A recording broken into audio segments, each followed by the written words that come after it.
Hey guys, what is up? It is Spillage Studios back again with another Slashcast. Today we're doing 8mm. Before we start that, we are starting our countdown to our kind of random episode that we were going to do because we left one. If you guys watched the Halloween special, we kind of left one up to chance. And right now, we are doing Last Man Standing. So every video, the once a month Slashcast we're going to do, we're going to remove one of these. So we are starting that today. Do you guys have any ones that you're hoping to get rid of? I'm definitely hoping for the voices to get rid of, but Yeah, the That was voices needs to fine too. go. That needs to be the first one. But I know because we said that that's gonna be the one we end up watching, and I don't want to. well, we'll see. There's some I don't want to lose, but I think there's also definitely bias for like some movies we watched. Because I I'm mean, like, damn, obviously, I I could want definitely Blood win. Rain to win, Yeah, but yeah. I don't know which one I want to win. I mean, Henry's good. Henry kind I of mean, reminds me The of Pale this Blue movie. Eye is actually a great movie. Like that one, I'm fine with winning. Those are my picks. Disturbia, also, I kind of want to watch because I think it sounds stupid. Yeah, I mean, eventually we'll watch this. Actually, I mean, Disturbed's a fun movie. I'll say, but here we All right, let's go. spin. Let's see. We are losing No. Henry. Yes. Ooh, is that Portrait of a Serial Killer? Yep. Okay. That one I actually was kind of interested in, to be honest with you. Unfortunately, So, yeah, everybody's fighting for their own movies, but yeah, now we can dive right into the episode, guys. See you there. All right, guys, we're talking about 8mm now. As we mentioned before, this movie is a David or Joel Schumacher. You said David Fincher earlier with Seven. yeah. But yeah, this is a movie starring Nicolas Cage, James Gandolfini, um, Joaquin Phoenix, yeah, Ocon. yeah, Peter Stormare. yeah. There's a lot. There's a lot. What's her face that you're talking about? Catherine Keener. Yep. Yeah, I mean, it's an all-star cast for sure. Yeah, definitely. But yeah, I want to touch into your thoughts before we get into like what actually happens in the movie, just like your basic thoughts. Whoever wants to go first. Pat, would you like to go first, or Yeah. Um, so kind of what I was going off earlier. I thought this movie, I enjoyed it. It's very disturbing, which I was pleasantly surprised about. Think you mentioned it briefly in your review, but I was pleasantly surprised how like disturbing it is. Like the 8 mm, like when they actually showed the what was it, Super 8 footage or something like that. Yeah, 8mm footage? Yeah. Yeah, so I'm guessing Super 8 footage. When they actually showed those like film tapes, really hard to sit through. I had to like speed up through them, especially that Me first too. one. Just Me too.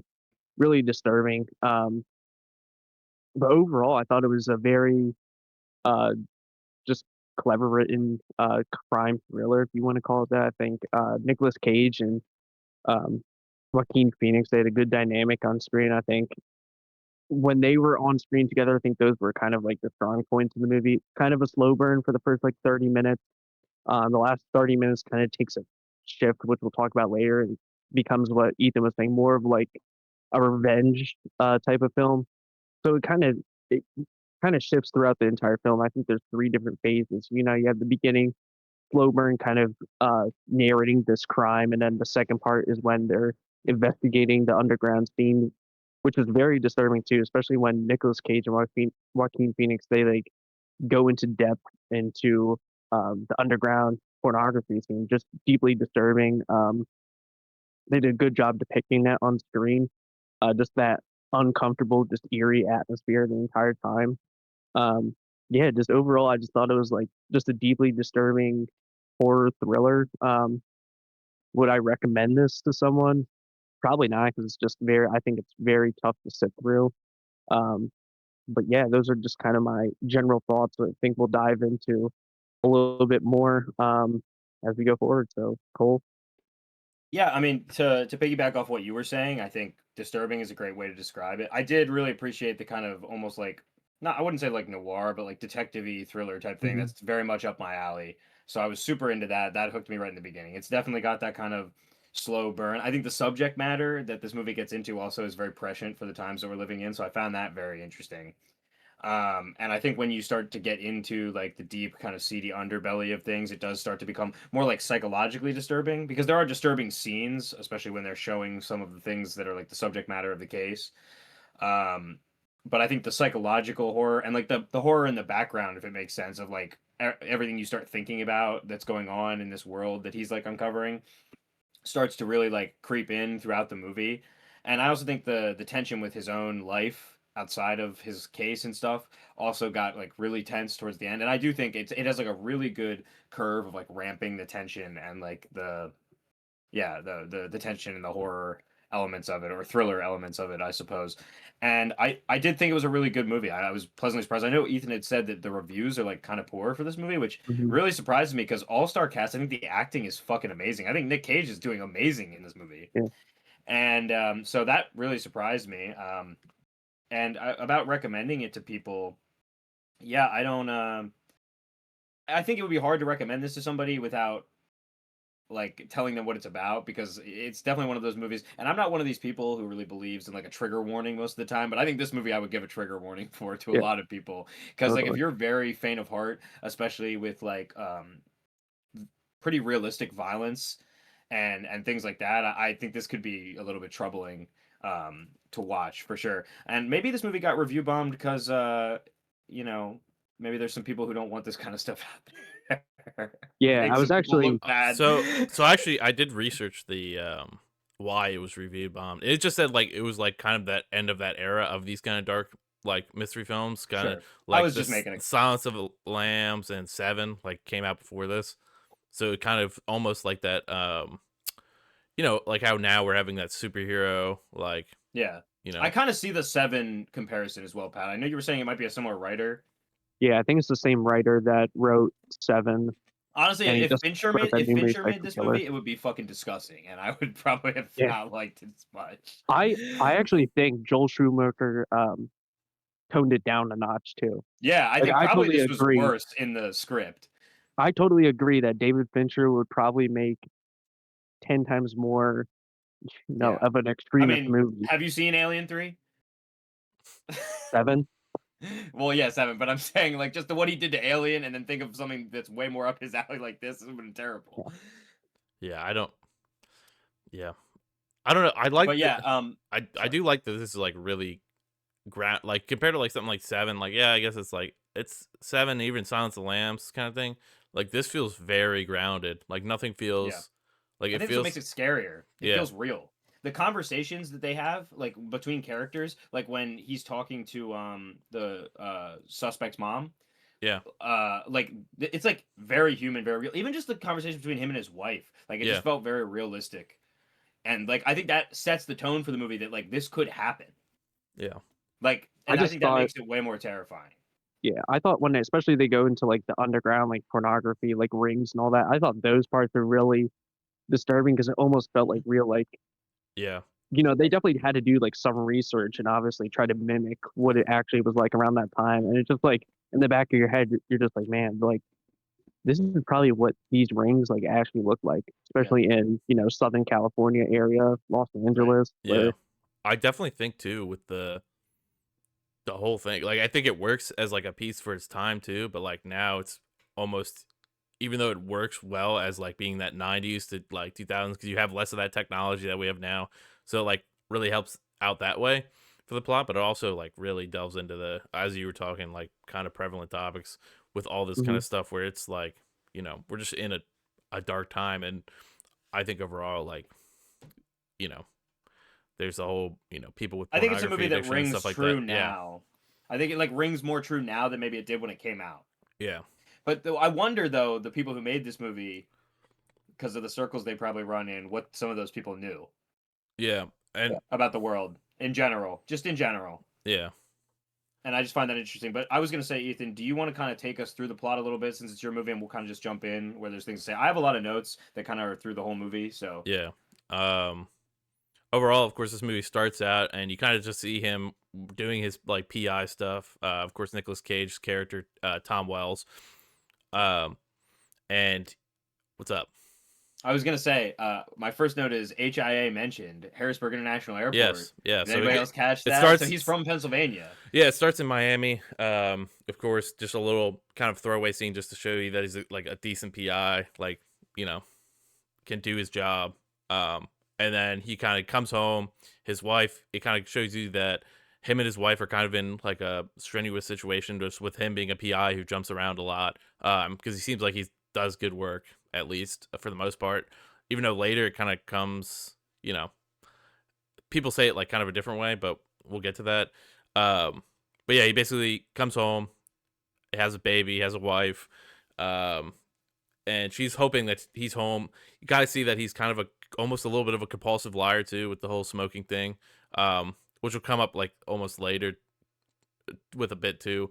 But Yeah. um, I actually wrote about the smoking as a smoker, and I just wrote fake smoker confirmed because when he's like smoking in his office and he sprays the Febreze, like he's not even trying to fucking hide it. There is no universe where you're gonna hide that. He doesn't even open the window. He he like does goes to the he, window. he does open the window. No, I don't think he He does. opens. I think it's a door actually. I think he opens the door. Okay, well maybe he does, but either way, like it's like she's not gonna notice that. Like the first one where she like smells his jacket, I was like, okay, I mean like he could maybe get away with that. But he literally is just in his office and like smoking and she's in like the next room. Yeah, I think he's almost like, I don't know. I feel like he's almost that kind of character though, where it's like he knows Oh, it he's works. I was like just he's thought it was doing. funny. Yeah, yeah, yeah. Like I definitely understand what you're saying because like if you like I know. The Febreze was just crazy to me. Like, Yeah. what? No. Um, but yeah, overall it was kind of whatever. And then he ends up getting called up by this very wealthy um very wealthy woman who was married to a very wealthy man who's kind of like runs a lot of stuff in Pennsylvania, it seems. Like it Yeah. says like he was on the board of like Penn College or something like that too. Like he's a big guy. But then he passes away and A powerful elite, if you will. yeah, and he passes away and she basically finds his safe and he's the only one with the access code, breaks it open, and they ended up finding an 8mm film. Um and she's joined by, at this time it's like this older lady, she's joined by her lawyer, or I think he's just a lawyer or kind of like accountant character. I believe he's a lawyer because he's doing like legal counsel over the Yeah. estate. Yeah, and they basically give him this 8mm film that turns out to be a snuff film that, you know, he doesn't fully believe. He's like, snuff films are urban legend, like it's not really a real thing, which is kind of a It's a crazy statement. Crazy statement. But... Yeah. Well, I think it's more the idea of like, especially back then, because like Sure. Well, I said it's different probably time. yeah, Sure. it's probably more of an urban legend at that point where so you don't have the internet to kind of have access to that. Yeah. Or early internet.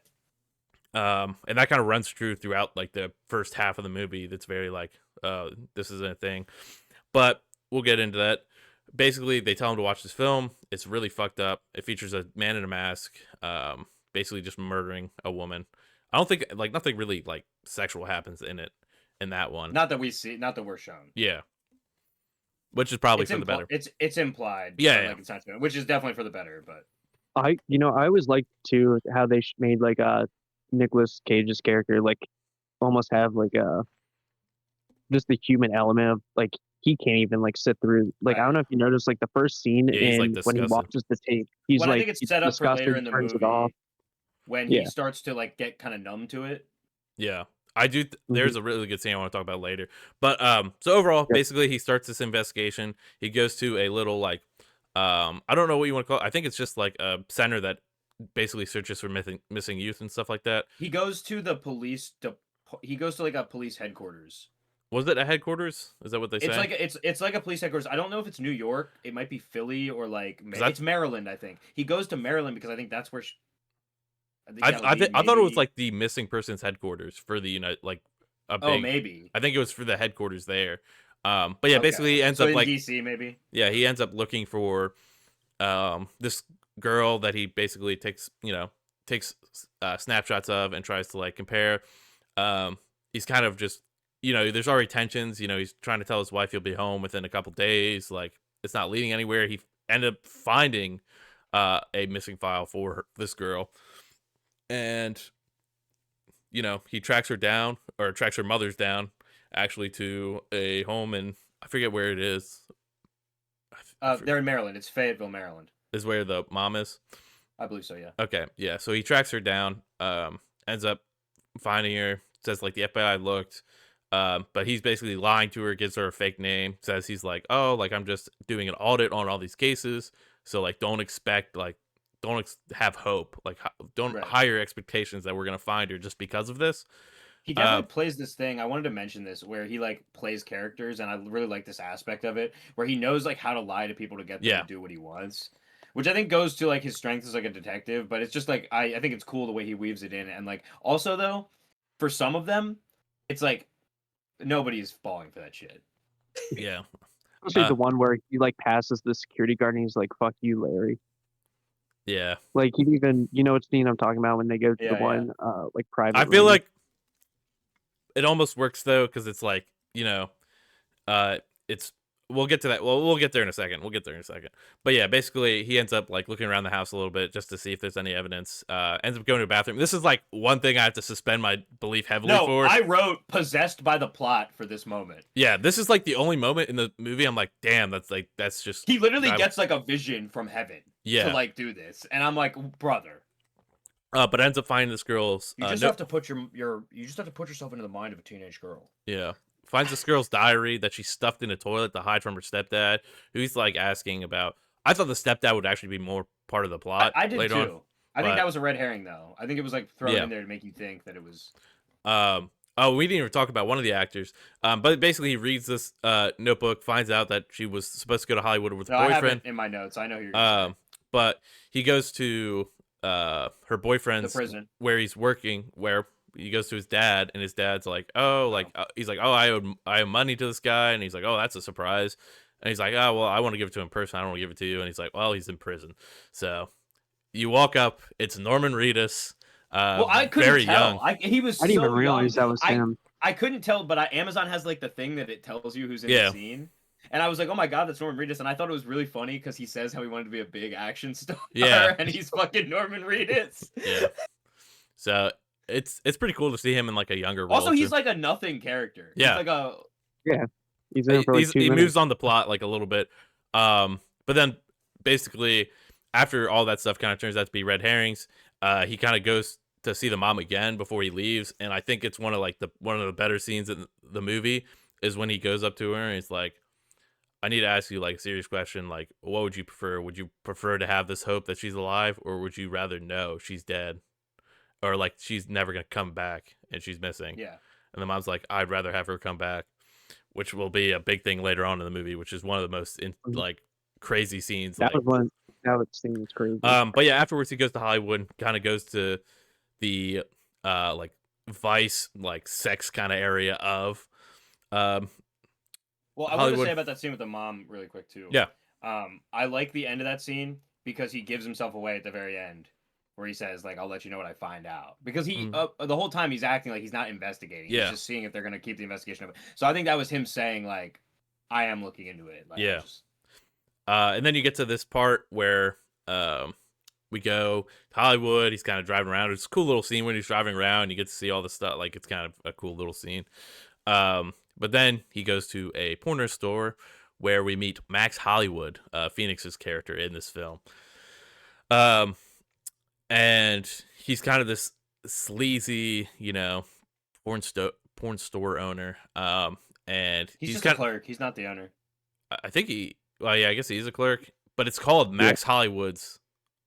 Like the shop is called Max Hollywood's Porn or something. No, I think he is the owner. I think his name is just Max. No, he calls himself Max Hollywood multiple times. Oh, okay. Maybe he is the owner. I thought that he was just a clerk because when he offers him the money, it makes it sound like he's like. Anyway. Yeah, he might just not make a lot of money there. I mean, it's in Hollywood. It's... Yeah, it is kind of weird because somebody calls him in for work and stuff like that. So it is weird, but his name is on the front of it, and they call him Max Hollywood multiple times. So I don't know. It's kind of a weird, maybe like something, but basically he kind of starts delving into this world of porn. I do like the first interaction when he's like, "You want a vibrating pussy?" He's like, "I got those." Yeah, he's like, "Do you want a machine operated vagina or something?" Yeah, and he's like, "No, I'm good." And he's like, sure? "Oh, thanks for the offer." Yeah, dude, Nick Cage. I just love his like cadence in so many scenes. Like when he breaks out of character and he does the actual Nick Cage voice. Yeah, where he's just like, "No." It's just like it's fun, and they're you can tell from like that point on, like their chemistry is really good together. Yeah. So it's really fun having him on screen. But basically he keeps researching and kind of gets back. I thought he was going to be a suspect, like involved. I was so happy when he was just like the sidekick. Yeah. it's a really like fun little bit, but overall, all that leads into it's just them talking about porn, and then it leads them to I think before they go down to like the ring, I think he meets James Gandolfini's character. I want to say it's Isn't like that in New before, and York then he though? comes back later. What? That's before they go to New York, right? Yeah, yeah. This is all happening in Hollywood. This is so yeah, he meets James Gandolfini's character for a second. He taps his phone. Yeah, he taps his phone. Um I don't think it shows you that part yet. Or maybe it Oh does. no, not the. It's right after he goes in, he talks to him, and then he won't give him Mhm. anything. So he rents like a room across the street, like in a window where he can see in. Yeah. But then he breaks in the night right after that, and he puts the tap into his phone. Yeah. But overall, like kind of in between that two, is Phoenix's character kind of showing the underground porn industry, which is like really fucked up stuff. Yeah, They run into the part where they go to like the store, and then they go to like kind of a more grungy area that's like the they go to underground the section. slums. Yeah, and they end up going down to this one area. There's like one scene in there that's like horrendous, which is like they have the kids section in there, and it's like super fucked Yeah, up. That scene is like I was like ugh, and like you yeah, can tell like fucking bro is disgusted when I don't know why he picks it up. I wouldn't have picked it up if I was him, but yeah. Well, I mean, it's obviously I think it's just a movie. Like he yeah, has to like yeah, and show it then off because they're trying to get something across. yeah, but then later they end up into I think another place where they meet this. Well, I think he goes and does like the tapping, finds the little hideout area to go in, and I think it's another night when they actually find. Might have actually missed that because I think I skipped through this scene a little bit. I'm not gonna lie. Um, but he ends up going. And this whole like middle section's kind of a little bit all. It's not even like it's like 30 Oh, minutes, 40 minutes I in. wanted to say too, when he first gets to LA, there's a really awesome scene of like a montage of him going to all the porn stores and like investigating shit and like showing people stuff. But the way it's shot and the way it's like edited, where it's all kind of like faded into each other, is Yeah, almost like psychedelic. like when he's driving Like he's through and it's like doing that too. yeah, Yeah, yeah, yeah, like that's the part I was he's talking in a about. day. Yeah, he's like in a daze almost. But Yeah, that's when he first comes to yeah, LA. yeah. Yeah, Um, I love like the LA sleaze vibe, and Yeah, this like it looks so entire like dirty. segment. Yeah, Every that time you see LA in movies, it pisses me off because like it's the most beautiful golden fucking city of all time. But like this looks like what LA actually is like, where like most of it is dirty and hmm garbage and like yeah, yeah, I just loved how they depicted like a sleazy LA. yeah, definitely. And I think like for sure. something East like Coast even represented. like some of this makes like something like Maxine, Yeah, like something like that seems too clean, especially like yeah, it Yeah. makes it like PG rated almost. yeah, Mhm. Like if you watch like Maxine compared to this, it's almost like night and day. Well, I yeah, mean, This Maxine takes movie place more in like central LA, this movie but got me to the point where like every new scene I was like waiting for something really fucked up to happen. yeah. Like at least halfway in the movie I was just like already like mentally preparing like okay. Yeah, at some point they meet up with like the Scandinavian guy who gives them like what they think are snuff films. He pays like Yeah. $1,200 for him, and they watch him. It's like fucked up, but then ends up they find out that like it was just fake because the same actress was in the two films where she was getting murdered. So like, oh, this is Yeah. like garbage. We wasted our money. And then he taps after he's tapped Gal- Gandolfini's phone. I can't remember the guy's name in the movie. Yeah, I forget his name in the movie. But he ends up like calling him and being like, "Hey, I know you killed this girl. Like, what the fuck happened?" And Gandolfini ends up calling this guy, and he's like, I'm, whatever. He says his name, and then they kind of figure it out.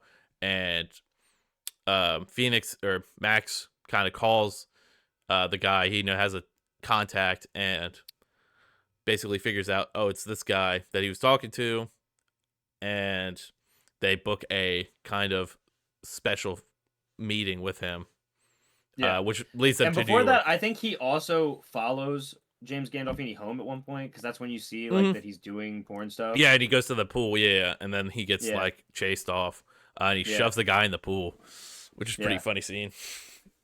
That dude like just Um, got that was actually like most of the nudity in the movie too, which I was surprised by. yeah. And then of course they head to New York to meet up with Dino Valentine, I think is his name, right? Yeah. mhm. Dino Velvet. Dino Dino Velvet. Velvet. Yeah, sorry. Who is like a fucking evil porn making vampire. He lives in like a fucking vampire castle. Yeah. And like lives under over a butcher too. It's like crazy. Yeah. Yeah, But I think yeah, there's some more serious implications with him that like we just don't really get into. but it's cool. I forget the actor's name. Um, guy who plays Dino. Yeah, I don't remember. But he's a Is super that good Peter actor. Stormare? Yeah. Peter Yeah. Stormare. Yeah, he's super good in that role. Like he plays, like he can play that menacing character. Of course, if you played like Until Dawn or something like that, he Yeah. plays that menacing character, or something like Prison Break too. He was in. Um, He's a very New York financier type character for sure. yeah, but he He comes does up. a really good job with it. Yeah, they come up. They say, "Hey, we want to make this snuff film," and he's like, "Cool." He's like, "It's gonna be a bunch of money, blah blah blah." And he's like, "I Dude, want that scene is so awesome. the machine," which is the guy. Actually, at this point, they've seen the machine guy with the mask in a separate video, and he's like, "I want the machine." We should say too, if we didn't mention it, the guy in the mask is the guy from the original Snuff film. Yeah. So that's like how they put the dots together. I just like my favorite part of that scene is when he goes, "I need 2 girls, 1 white, 1 black." Yeah. And I was like, and Nick Cage's voice is crazy. He's like, and I have 3. There's also like a cool thing where they play off each other. I think like Phoenix does it really well, like Yeah. trying to not get him caught when he's like, "Oh well, what's your favorites?" He looks at him and he and then Joaquin Phoenix's character like says what he likes so that he can like play off of it. Yeah, and he like bullshits it really well. I think They are a really good team. Yeah. For sure. And I think it's like a really cool little setup. But basically, they commissioned this film to be made with the machine who they're trying to go. He's like, I have a couple stipulations. It needs to be like, can be anything you want, whatever. But I need the machine in here. And then does he send him back after that? Yeah, so he goes to the bar with Max and says, "Hey, like this scene was actually like I was almost sad for him because he gets like really excited. He's like, "This is our case. Like we're a team," and he's like, "You need to get out of here, okay?" Go home, kid. I work alone." He gives him like $50,000. I think the money he took from Carlton was for him. Yeah, so he like, it's like, okay, cool. Like he's kind of getting him out. He is a good person. I like Yeah. that too. Like his character like stays a good person through all of it, which I think is like what makes this movie like very like it's not depressing completely. Yeah. And then you get to this kind of this is going to be like the action set piece for the part. Because he's about to walk in with all these people by himself. He gets in there. The machine's in there. Dino's Mr. in Machine, I love your work. there. Dino's in there. And Dino's shooting a crossbow. It's kind of being that like kind of Kingpin kind of vibe going on. Where he's just just wearing a bathrobe, which Yeah. I thought was very funny. And then That was all. I will say one thing. I didn't like how quick they caught on that, like, I did because they looked like idiots when they went in and requested the video. Like, it yeah, was clear and they didn't know what the fuck. I they think were the thing talking is about. because they already were suspicious because Gandolfini's character was already suspicious and he's in with them. Right. So basically, like he's already been through so much, and he's like, hey, they're like snooping around, asking about this thing, and this Nicolas Cage guy, who obviously they can easily explain it to Dino what he looks like. Like it's a dude who's wearing a leather jacket everywhere. Yeah, like it's not that hard to catch him. But then of course Dino turns his crossbow to him, says, "Drop your weapons." He basically unloads his gun. Well, the machine also puts his knife to his neck. Yeah. So he's like unloads his gun, everything, and then you hear a car pull up. It is Gandolfini, and big twist, shocker, the lawyer. Yeah. And they say, "Hey, go down, like lawyer, take this gun, go down with him, and get the tape so we can destroy." Well, you don't tell you he's gonna destroy it, but that's kind of what you're getting, which I think is also one of my favorite scenes is when he takes him down there. And before he even opens the trunk, he kind of has that interaction with him, like, oh my god, that's like my favorite scene in the movie where he asks him why the guy did it, and he goes, "'Cause he could." Yeah, and he's like, that's the one that's like also like the most prescient. Like I think one of the most prescient things in this movie for like the times of our own lives. Yeah, it is because it's just like I don't know.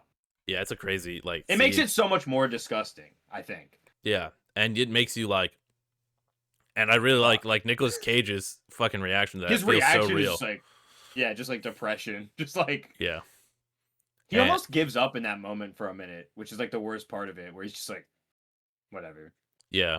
But then, of course, while he grabs the 8mm tape, he grabs a little punch, like a little punch thing that he had earlier put in his car. Yeah. Um, and basically, he runs up, like they go back up there, they burn the tape in front of him. They also, at this point, sorry, when they have Gandolfini come out, they have Max as well. And they hook him to this Yeah. like big cross they have set up where you're shooting like he had a target for the crossbow. So like Max is now in the situation, so he's like, I will kill him if you don't grab this tape for me. And then he pulls out a fucking photo of his wife and is like, Yeah. oh, like I'll do that. And he's just like the gross, like licking the photo and like chewing on Yeah. it. The Like licking the photo, I was like, okay, this is like supervillain shit at this point. yeah, and they come up basically. The way Nicolas Cage gets out of it, he gets chained to a bed and they do a bunch of stuff, and then after he gives them the tape, they fucking murder Max anyway, which is Yep. sad. That was I will say, yeah. watching on a second time, they like slicing the throat looks really bad because like nothing Yeah. comes on his neck at all. But it's whatever. It's it's just a little piece in there. No, but it sucks that Max got killed. Yeah. Like, yeah, it is one of like the more depressing parts, but it really I think is what breaks Nicolas Cage. Yeah. But when he's talking to him, he tells him, he's like, oh, so you guys got $1 million for this. Like, y'all split it between your ways. It causes a little kerfuffle, and Dino starts pointing his crossbow at the lawyer guy because he basically took most of the money and kept it for himself. And, the whole kind of the Gandolfini, the machine, and Dino kind of all turn against the lawyer. Right. Which gives Nicolas Cage the time to load his gun and escape. Yeah, kind of. But like the lawyer, basically Dino points his crossbow. The lawyer says, "Don't point your crossbow at me." He points it, shoots it, and the lawyer shoots and hits Dino in the head or in the neck. Sorry, killing him. So he's That was dead. weird too, how he was like describing how the scene wasn't cinematic and stuff as he got shot. Mm-hmm. Right. Yeah. Yeah. Like I don't know, that guy was just. I did feel like slurping all the way Dino through. should have gotten like more like beaten more. I don't know. I feel like his death was a little disappointing. But Yeah, I do think like it does point you to the machine, which is like a big part of it. But basically, sure. Nicolas Cage, like they walk up to him while he's trying to get it. The machine walks up to hurt him. Nicolas Cage stabs him in the belly, which is an important plot point for later. He fucking beats the shit out of Gandolfini's character. Just socks him in the face. Loads up his pistol, is like aiming it at them. And does he load the pistol after? I thought he loaded it while he was still chained to the bed. Yeah, he was. He loaded it while he was chained to the bed, and James Gandolfini's like running to grab his gun it fell under the guy's gun, the lawyer's gun, which fell under the car, which is I actually want to talk about like this little like next scene, probably one of my favorite scenes. But while James Gandolfini's doing it, he basically turns, shoots his chain to get out, and starts running away. So James Gandolfini like gets up, turns around, gets on the other side of the car where the gun was way more accessible, grabs it instantly. I really like the scene because then Nicolas Cage's character is running, jumps down on like this rickety ass ladder. James Gandolfini runs out, like looks at the ladder, and he's like, "Oh, now fuck that!" Runs down the stairs. It's like just a really fun scene.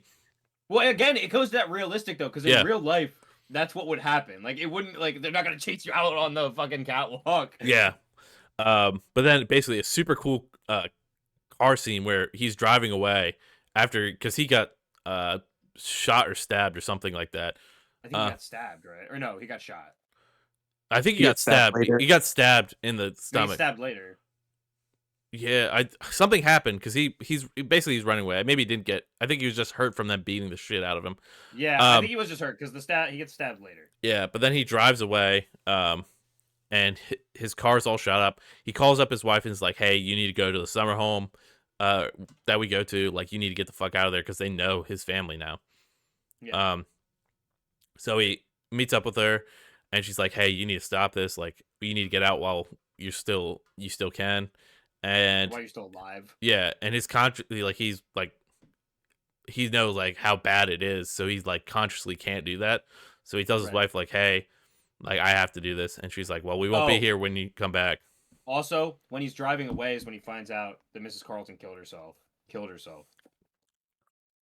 Oh yeah, no, it isn't. That's when he calls her and says like, "Hey, like this is what happened. Call the police. Well, We're gonna do that in the either it's morning." that or No, it's no, right it's after the wife yeah, thing. it's because he leaves his wife's, goes to the lady's house, and it's the butler comes up and it's like, "No, she killed herself." Like, Oh wait, because he does call her. He calls her yeah, and when lets her he's know leaving, that it and he like, lets her know everything, and then after he goes and finds out, yeah. you're right. So basically, after She killed herself. yeah, after that, um, he decides to go to California and hunt down um Gandolfini, and it goes to one of the most like tense scenes, I think, or like one of the best scenes. Uh, of course, I do think it's, maybe some people wouldn't find this funny, but I do think so. Basically, he captures James' character while he's trying to like basically escape, Yeah, and he tells him like, "Hey, take me where you killed her." dude, he That beats the shit out of him too. It Yeah, was very cathartic. and he locks him up. He beats the shit out of him. What does he say to him? He says, "I'm never gonna get tired of hurting you." Yeah. Well, the best part is like, cause he's like, kill me, fucking kill me, like kill me, or just do it, f word, which I think is fucking hilarious. Yeah, And then he runs out, cause you think he can't do it, but calls up, I think that's the best scene in the movie. Marianne's wife, and is like, tell me I can kill him, or he's like, remember when I told you, like, her do mom. you want to Yeah. know? And he's like, yeah, your daughter's dead. She was killed by a bunch of people. Do you want me to hurt them? And he's like, she doesn't say like, yes, I want you to hurt him. And he's like, okay, just tell me you loved her. And it's like her fucking bawling, the mom, and she's like, I loved her. And he fucking instantly hits that switch in his head and fucking goes and beats the ever living shit out of him, and then burns him alive with all his fucking porno. Yeah. And I then thought that scene was great too, where he scatters everything and just like burns him. Like, yeah. and I will say one of my another cool little scene about that. He's like, because he's interrogating him. He's like, I don't know. Like, I know he's from Boston. That's all I know. Yeah. Or from not Boston, from New York. He knows the machine. He asked him about the Yeah. machine because Yeah. that's the last guy he needs to find. Yeah. So he basically ends up calling a bunch of hospitals saying he's a police officer, and it's like, hey, like we had somebody who like faked a thing, and eventually somebody tells him like, hey, like they told us a fake name with the stabbing, blah blah blah. They tell him, which may be breaking HIPAA, but it's also the 90s, so people probably care less too. Yeah, it was a different time. But yeah, they basically finds out, goes to this guy's house. Is it the 90s, by the way? I thought this was like early 2000s. I think it's like 99. Yeah. Okay. 99. He says it's 6. He says it happened 6 years before, and that was 92. So I guess you're probably right. Yeah, 98 then, I guess. Or 90. Yeah, 98 or something. But yeah, it's like finds out that this guy is like, living with his grandma or mom. I guess he's living with his mom, who's like an old lady. It's like this cool house scene that kind of reminds me of the end of Silence of the Lambs, which we'll talk about at some point when we watch that. But kind of a cool little like house clearing scene. It's really cool. It's like a rainy night. Yeah, he's like, so he lives with his mom. He lives with his mom. He's like a little nerd who lives with his mom. Also, I thought it was George from Seinfeld at first. I don't think that it was, but the actor's name is George. Yeah, it's not. It's not George from Seinfeld. This is the machine we're talking about, by the way. The machine is like a nerd who lives with his mom. Yeah, well, yeah, he's kind of like a metalhead dude too. He's like a big Danzig fan. Sure. But also, there's how you know you're evil. There's some really cool parts. Like he goes in the basement and like walks up, and the track in there ends, so you just hear the whirring of the fucking vinyl just on the run out. Yeah.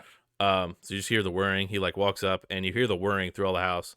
It's a really cool scene. He like walks out after looking in this dude's room, and the song comes back on, which is like a fucking, like, for all the like scary stuff, like horror movie moments, like this is the horror movie like part of the movie.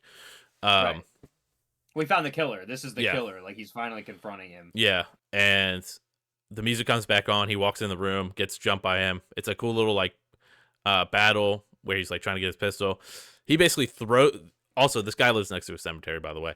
Yeah, very epic. So basically, the machine and him are struggling. They get thrown out of Tom gets thrown out a window, and then the other guy like steps out, and the fucking like overhang fucking breaks under him, so he slides out over it, and it's basically a little fucking melee brawl. Yeah. And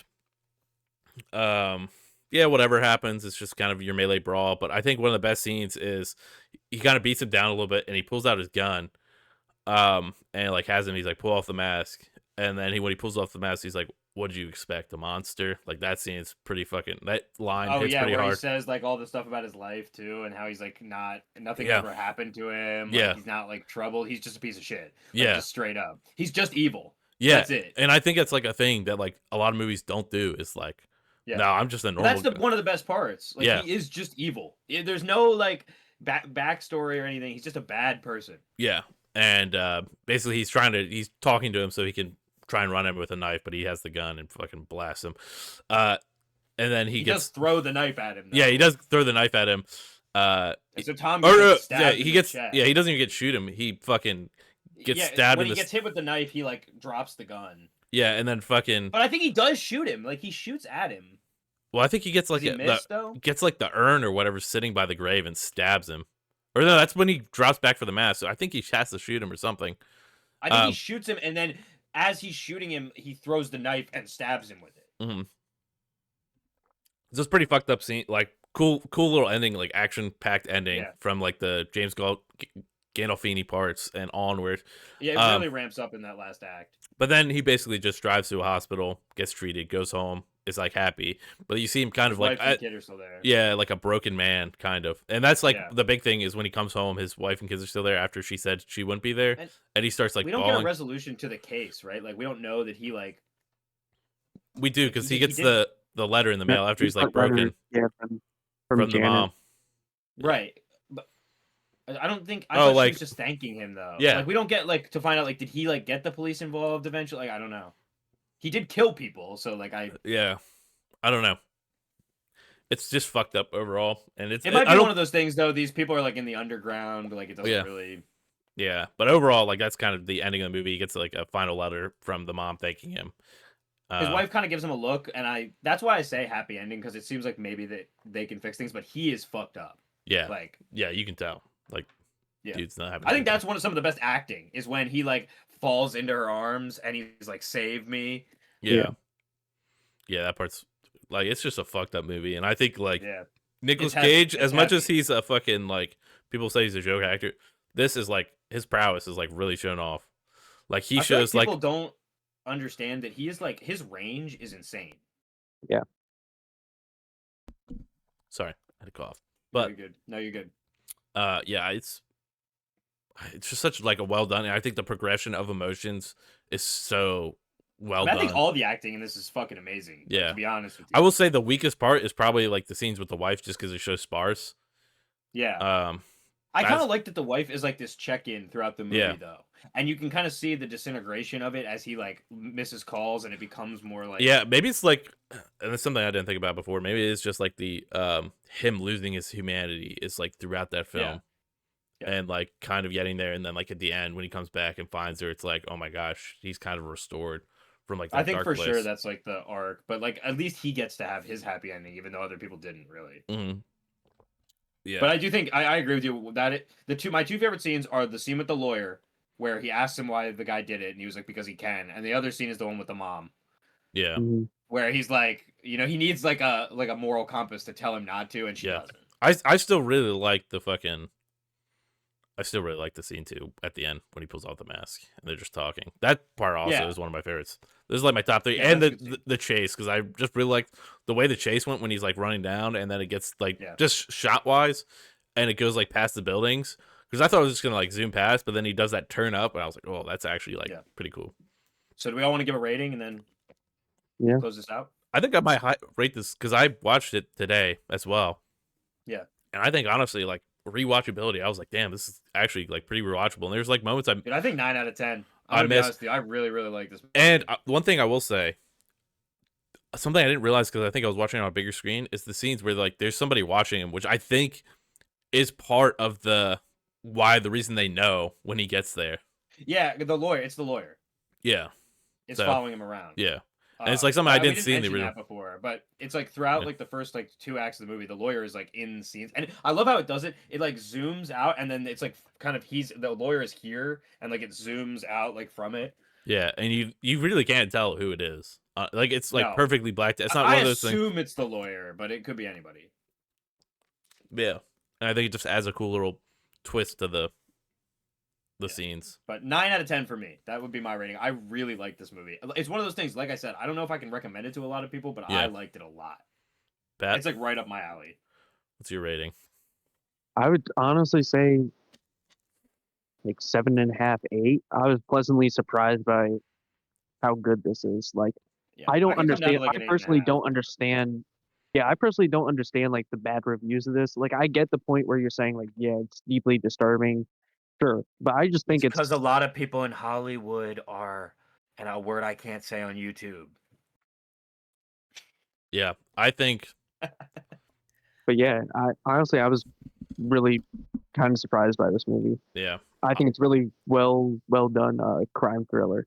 So Yeah, 100%. seven and Yeah. a half, Great, 8 like it's out of almost 10. noir like kind of detective. Yeah, it's like very cool. yeah. I think in the end, I think like after rewatch, just because I was surprised at how rewatchable it was, and how different it felt on rewatch too. But Yeah, I'd be interested to rewatch this with some time and see how much I liked it. yeah, But I really enjoyed watching it today. I was pleasantly surprised. yeah, I For think sure. it's like an 8.5, 9 for me as well. So as far as the channel is concerned, I know we had said I think in the previous video that we were gonna watch Silence of the Lambs, the Silence of the Lambs movies, but we couldn't. They're not on any streaming services right now, so we changed to 8mm for this episode. But that episode will still be coming in the future, Yep. sometime. And next month is gonna be Primitive War. So Yep. Stay tuned hope for to be excited for dinos. that. And maybe there'll be some other smaller videos in between. But yeah. Do you guys have anything else housekeeping before we go? No, I think Yeah, that's all good. Right on. Well, I really enjoyed this one, Ethan. Thanks. And Yeah. we'll see yeah. you guys, if not sooner, next month. Peace. Peace.